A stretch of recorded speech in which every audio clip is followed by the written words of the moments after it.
It's April 23rd, 1516, and another remarkable event is about to be uncovered by Arion, Rebecca, and Olly, the Retrospectors.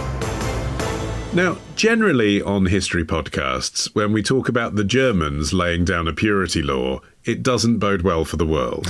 But today in history in 1516, when Duke Wilhelm of Bavaria ordered that only water, hops, malt, and by modern interpretation, yeast, could be used in making beer, well, we all benefited from tastier, less processed beverages. Prost.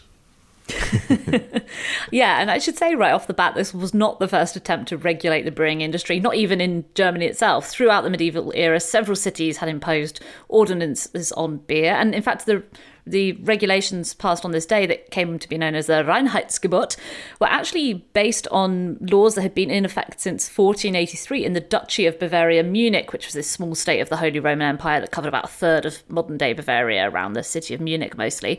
But the three ingredients that it permitted were water, barley, and hops. And yeast wasn't mentioned, probably because its role in fermentation wasn't fully understood at this time, and it was seen almost as a tool more than an ingredient. The same batch could be reused. Although, even though it was called the Purity Law, there were actually lots of economic and political factors behind it. Yeah, exactly. So, the Reinheitsgebot, or the Purity Law, it's one of the most famous and influential regulations in the world. It's often cited as the oldest food quality standard still in use. But when you read the full document, which runs to about 320 words in translation, it's clear that the 27 words that govern the fact that only barley, hops, and water should be used in the creation of beer aren't the main focus. The first two rules controlled pricing. They capped what publicans could charge across different seasons. A fourth rule also dealt with pricing. And a note at the end allowed Duke Wilhelm to amend the law during grain shortages. So essentially, the original decree was more about economics than consumer health, and even the ingredient restriction wasn't solely aimed at removing harmful additives from beer. Wilhelm was also trying to safeguard the food supply because he was limiting brewers to barley to free up wheat for bakers, and that helped stabilize bread prices in the process. So he really had lots of things going on in mind when he issued this decree. Yeah, I'm glad you both said that, because that was my instinct as well. And if you start Googling this, you'll have the same experience. Every article that you find online that's written about this basically was commissioned for the 500th anniversary in 2016 of this law coming in Bavaria. And it strikes me that the German Tourist Board did a really good job of basically making sure that all of those articles say, this is the oldest currently valid consumer protection law in the world. Wasn't it insightful and foresightful of these Bavarians to protect consumer health? And it's like, it's sort of by accident, yes. This was a tax and spend thing, wasn't it? It was just a revenue raiser. And it was protectionist because, as you say, they wanted to use other ingredients for other things. It just had the side effect of making sure that some of the things that were being added to beer around the world, like rosemary, henbane, thorn apple, the list gets worse, wood shavings, roots, and soot. I'll take a rosemary, thank you. Yeah, exactly. Yeah. 2 soots, mate. Yeah, I know what I want. Yeah. Those potentially toxic ingredients couldn't be added after this, but that was sort of a side effect, really. But obviously that was healthier, because it really is true, that pub fact that you've heard about people in Western Europe drinking beer rather than water in this era. It's true because it was often easier and safer to drink fermented beverages, because urban centres were unhygienic and overcrowded and there wasn't a proper sewer system, than it was to take a risk with the water. So actually this did end up being a public good, as well as establishing the idea of what beer should taste like. Yeah, it was actually protectionist in another sense as well, because the strictness of the ordinance meant that Bavarian brewers would not be competing with rival beers from other areas of Germany, which were unlikely to meet the criteria, because this was law on what beer could be sold in Bavaria, not just brewed. So it protected Bavarian brewers too. I mean, another aspect that was added on in 1553 by Duke Albrecht did have more of a public health implication. He had prohibited brewing during the summer months because of the hot temperatures and the less sanitary conditions. Summer beer batches were often bad for reasons that people in the 1500s couldn't quite explain, but had certainly noticed. And this sort of led to the rise of lager, which began to become popular within Bavaria around this time because lagers brewed at cooler temperatures. It's brewed for longer. In German, lager means like a warehouse or like a storage facility because the brewers were storing the beers for a long time in these cool cellars. And these winter brewed beers, which were cooler, and spring beers that were then put into storage to last through the summer months, that was the first step towards the development of lager as a distinctive style as opposed to ales. Yes, and Bavarian beer was really quite unusual and distinct, and it remained a bit of a curiosity for several centuries, particularly the lager stuff that they were producing, while the rest of the world really did stick to their own ale-making traditions. And it wasn't until the 19th century, after Germany unified in 1871, that the Northern and Bavarian brewing styles began to clash. At that stage, a law passed 2 years later that didn't attempt to restrict ingredients.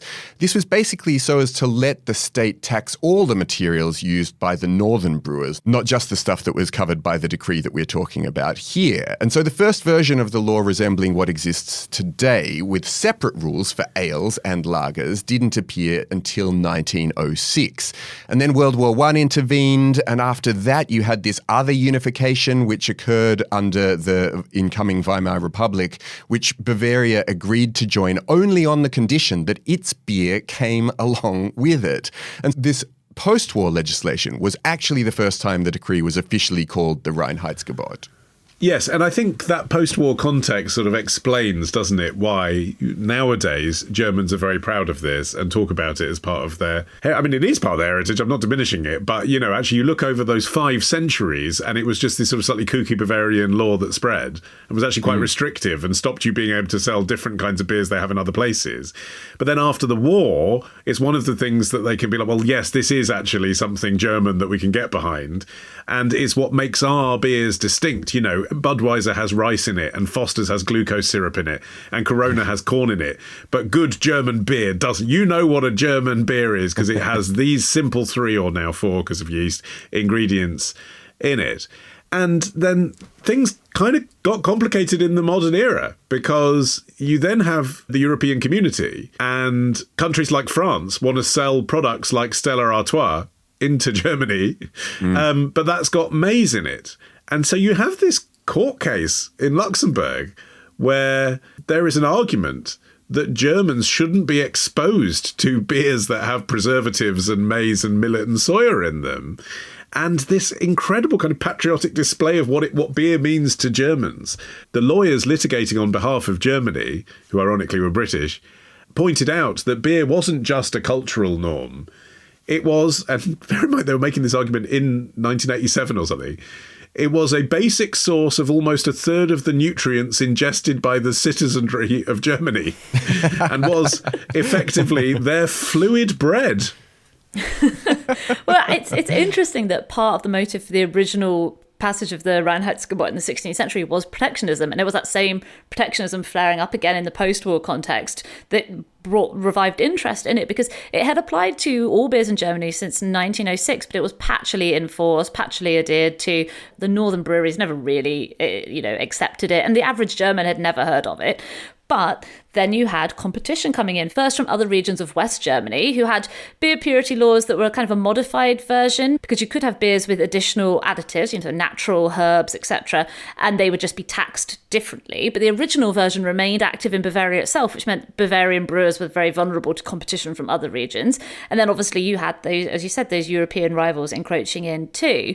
And it wasn't until the 1950s that posters started to be put on display in Bavarian pubs and restaurants, proudly showing off the Reinheitsgebot, this kind of brainwashing the consumer that it was this big part of Bavarian and German identity, and it always had been, some real political myth-making, and it worked. By 2016, a survey found 85% of Germans agreed with the statement that the Reinheitsgebot was essential to German beers. And it's so funny that, originally the Reinheitsgebot was enforced by the state, and over time then breweries came to champion it as a way of keeping quality standards high.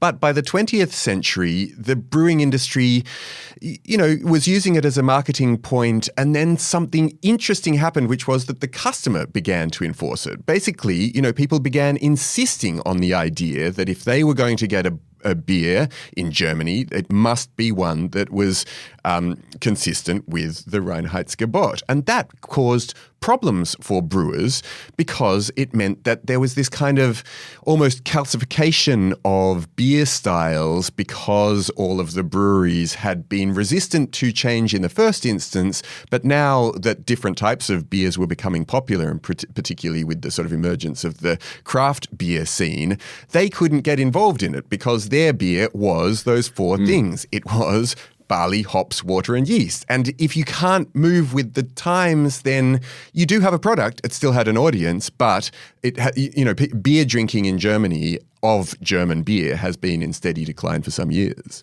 Yes, but then they found the loophole, which is they can make an export version, which does have the things in it you can sell in the rest of the world. So you sort of have your cake and eat it, really. And of course, Germans can now buy Guinness, for example, that's made in Dublin, and that's fine because it's not a German beer. So the business about it being sold there is different.